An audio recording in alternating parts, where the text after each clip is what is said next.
오늘 우리가 있는 이 사도행전 26장의 내용은 바울 사도가 당시에 베스도 총독이 부임한 것을 축하하기 위해서 이 가이사랴로 찾아왔을 때 당시 베스도 총독뿐만 아니라 또 아그리빠 왕 그리고 그의 동생이었던 버니게와 높은 또 지위를 가진 사람들 앞에서 바울 사도가 변론을 하면서 그 변론의 내용 속에서 자신의 과거 또 자기의 삶의 극적인 변화의 순간 그리고 그렇게 변화된 이후에 그가 어떤 삶을 살았는가 하는 것을 쭉 이야기하면서 아그리파 왕에게 결국 전도하는 바울 사도의 모습을 우리가 확인하게 됩니다. 이러한 자기 자신의 과거 유대교 생활 그리고 그 이후에 특별한 사건에 의한 변화 이것을 말하는 것은 우리가 사도행전에서 아마 두 번째 있는 이야기가 될 겁니다. 바울 사도가 3차 전도 여행을 마치고 예루살렘으로 돌아왔을 때 불과 12일 동안에 있었던 특별한 일이 있었죠. 특별한 일이 있었는데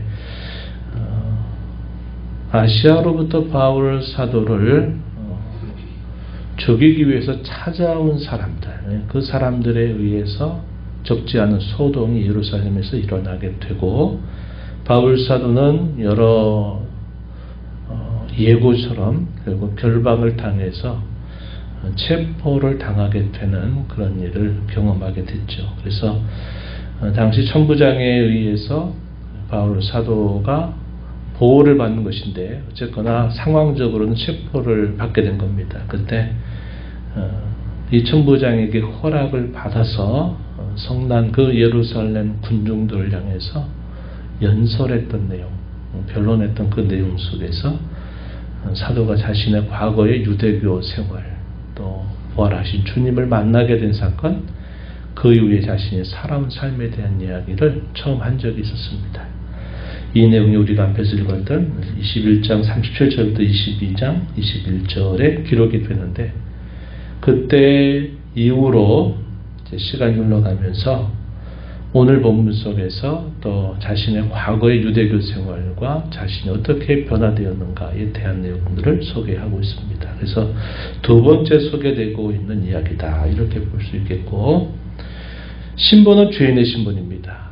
그렇다고 죄인으로 확정된 것도 아니고 또 죄인이 아니라고도 볼 수 없는 판결을 기다리고 있는 상태 감금되어 있는 상태로 있는 중에 하나님께서 친히 그에게 말씀하신 바대로 세상의 군주들 앞에서 복음을 전하게 하시는 이 하나님의 섭리를 우리는 이걸 통해서 역시 보게 됩니다. 요셉 같은 경우도 마찬가지였죠.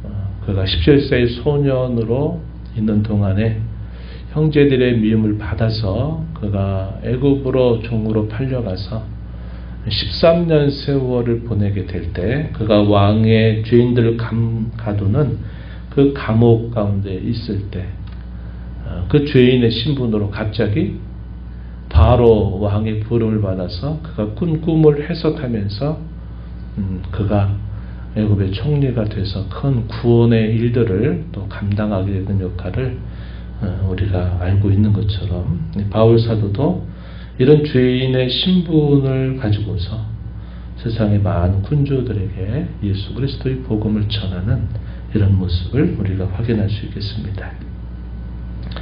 먼저 아그리빠 왕에게 허락을 받고 바울이 변론을 시작합니다. 이제 우리말로 보면 변명이다 이런 말이 계속 사용돼요. 근데 우리의 언어적인 관용에 의해서 변명한다 하는 말을 우리가 긍정적인 말로 우리가 이해하지 않습니다. 꼭 뭔가 잘못한 것에 대해서 아니라고 변명한다 이렇게 하는 것 때문에 이 변명이란 말을 우리가 이해할 때 조금 우리의 시각대로 이 변명이란 말을 이해하는 것은 오해를 불러일으킬 수 있어요. 오히려 그냥 좀 더 정당한 용어로 변론이라고 부르는 게 맞습니다. 자신에 대해서 변론하는 것 이런 것 내용들로 이해하시면 되겠어요. 허락을 받아서 이야기합니다. 4절부터 11절에서는 자신이 과거 바리새인으로서 어떻게 살았는가에 대한 이야기입니다. 이것은 사도 자신에게만 아니라 당시 유대 많은 사람들에게 너무나 잘 알려져 있는 사람이었다는 겁니다.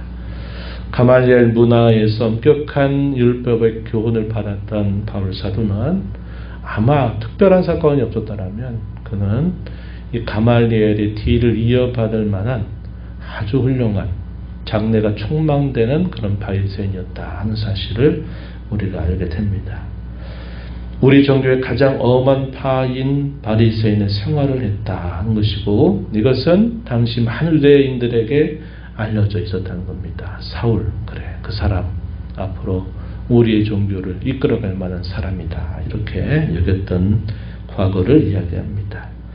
그런데 자신이 이렇게 신문을 받게 된 이유는 그럼에도 불구하고 신문받게 된 이유는 우리 조상들이 약속하신 것을 내가 기대하고 소망을 하고 또 바리새인들은 죽은 자의 부활을 믿고 있다 그랬죠. 죽은 자의 부활에 대해서 내가 믿는 것 때문에 이렇게 신문을 받고 있다 이렇게 말합니다. 그러면서 자신이 과거에 자기 종교에 얼마나 열심을 냈는지 나사렛 예수의 이름을 따르는 사람들을 박해하는 일에 가장 앞장섰다 하는 이야기를 합니다.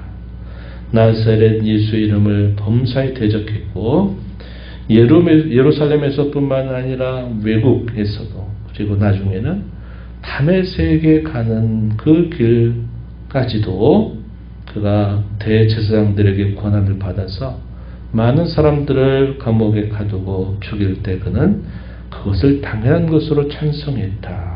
그리고 모든 회당에서 뿐만 아니라 외국에 이르는 성에까지 찾아가서 박해할 정도로 그렇게 열심을 냈던 자신의 삶을 이야기합니다.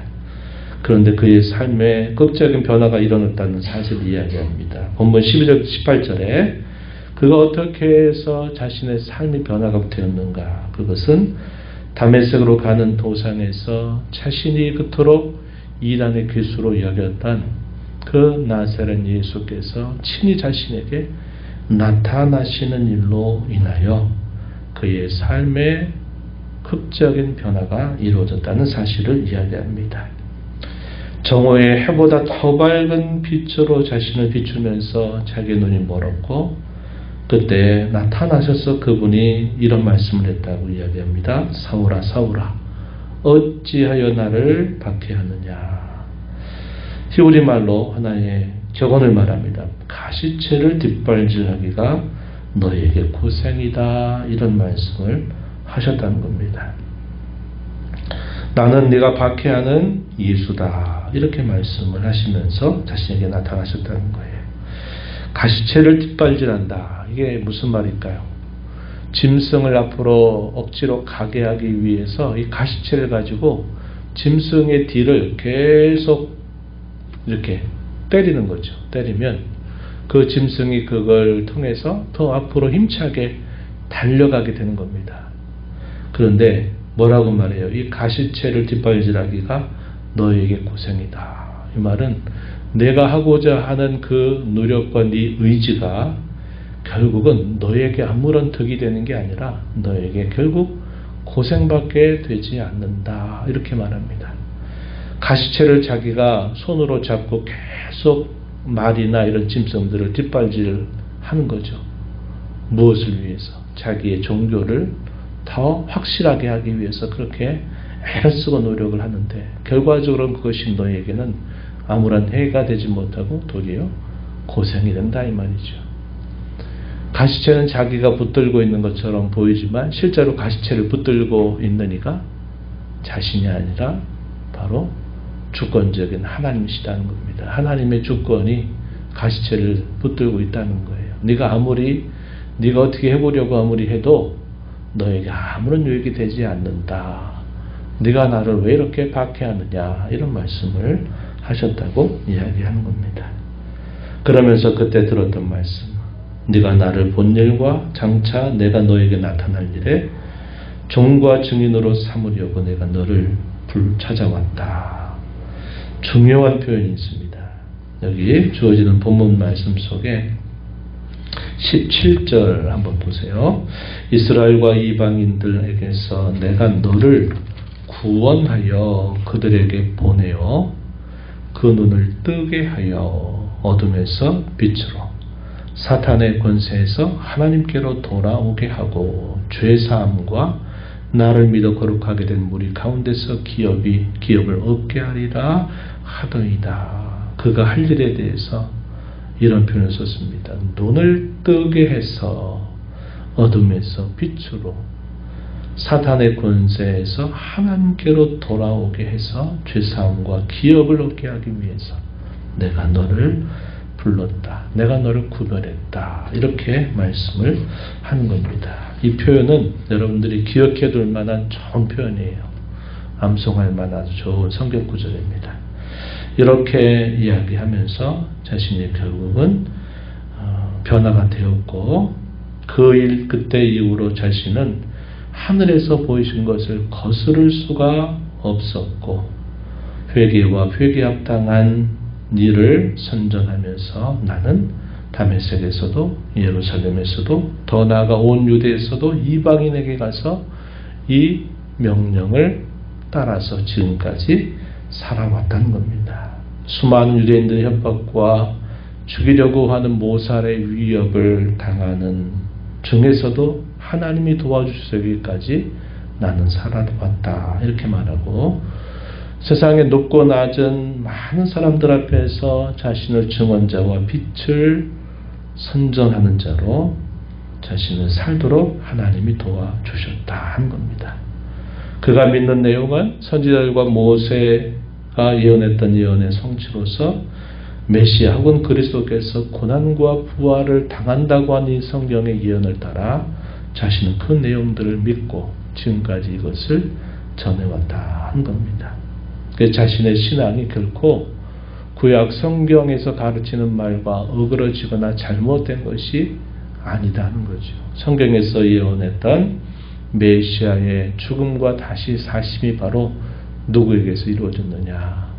나사렛 예수 그분에게 이루어졌고 그분이 바로 우리의 메시아 구원자이시다 하는 사실을 그가 증언하고 있다. 이런 이야기를 당시 아그리파 왕 앞에서 그리고 베스도 총독과 많은 높은 관직에 있는 사람들에게 이 말을 통해서 그들로 하여금 예수님을 믿을 것을 권면하게 합니다.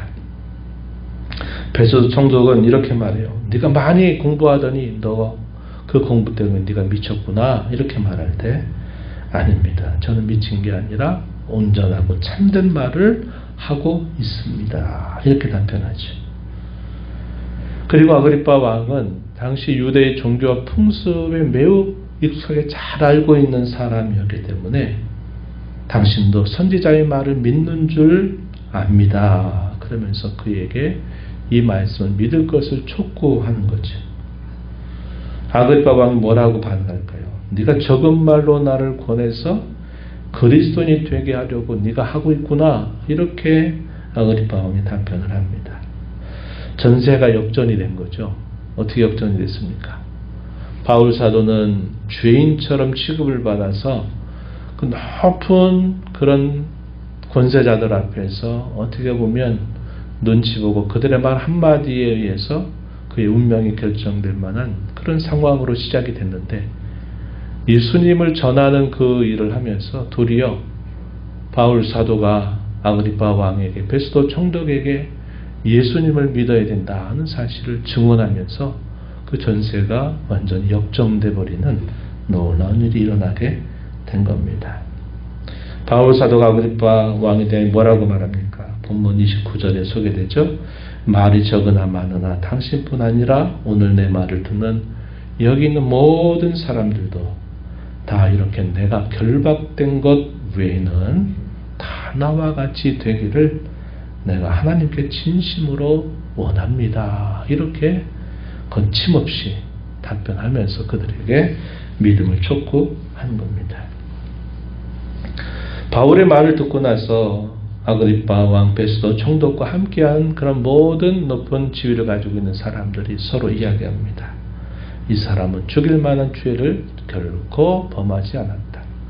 만약에 그가 가이사에게 상소하지만 않았더라면 그냥 석방해 주어도 될 뻔하였다, 이렇게 말하게 된 겁니다. 그러면서 바울 사도는 마침내 로마로, 가이사로 향해서 이제 압송이 되는 내용들이 이제 소개되고 있다는 겁니다.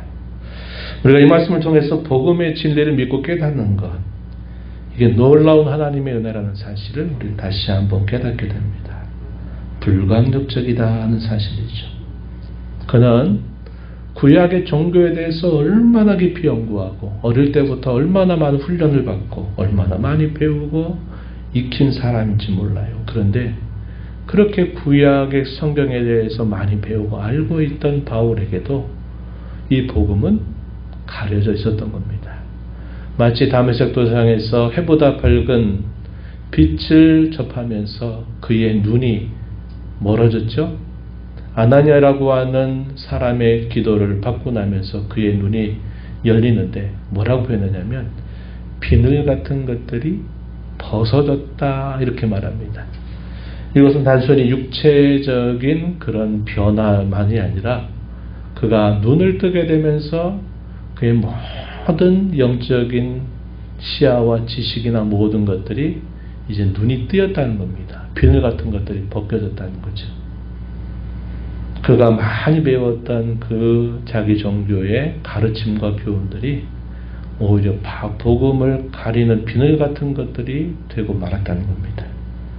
그런데 주님께서 나타나셔서 너희의 눈을 뜨게 한 것처럼 너도 다른 사람의 눈을 뜨게 해서 사탄의 원사에서 하나님께로 돌아오고 또 어둠에 있는 그 사람들에게 빛을 비추게 하는 일들을 너는 할 것이다 라고 말한 것처럼 저와 여러분도 이 복음의 진리의 눈을 뜨게 된 은혜가 얼마나 크고 귀한지 우리가 감사하고 저와 여러분 남은 삶을 통해서 다른 사람을 눈뜨게 하는 그런 삶을 살아가는 저와 여러분이 되어야 하겠습니다. 하나님 아버지 감사합니다. 이 새벽 시간 저희들을 깨워주셔서 오늘도 아버지 앞에 저희를 세우시고 그 옛날 바울 사도를 부르셔서 그렇게 많은 가르침과 교훈과 많은 지식을 가지고 있었던 것이 도리어 복음을 가리는 비늘 같은 것들이 되었었는데 부활하신 주님으로 말미암아 비늘 같은 것들이 벗겨지면서 그가 복음의 눈을 뜨고 또 그를 통해서 많은 사람들을 눈뜨게 해서 어둠에서 빛으로 사탄의 권세에서 하나님께로 돌아오게 하시려는 하나님의 뜻을 그는 수행하여 왔다고 말합니다. 오늘 저희들에게 이 놀라운 복음의 빛을 비추어 주셔서 예수 그리스도를 알고 믿게 하시고 예수님을 우리의 왕되신 주님으로 믿고 섬겨 살게 하신 은혜에 감사하고 저희들 남은 삶을 통해서 다른 사람을 이렇게 눈뜨게 하는 이런 귀한 삶 살아가도록 도와주시옵소서. 주 앞에 나와 기도하는 모든 심령들의 간구를 기울여 주시고 응답해 주시기를 바라며 예수님 이름으로 기도하옵나이다. 아멘.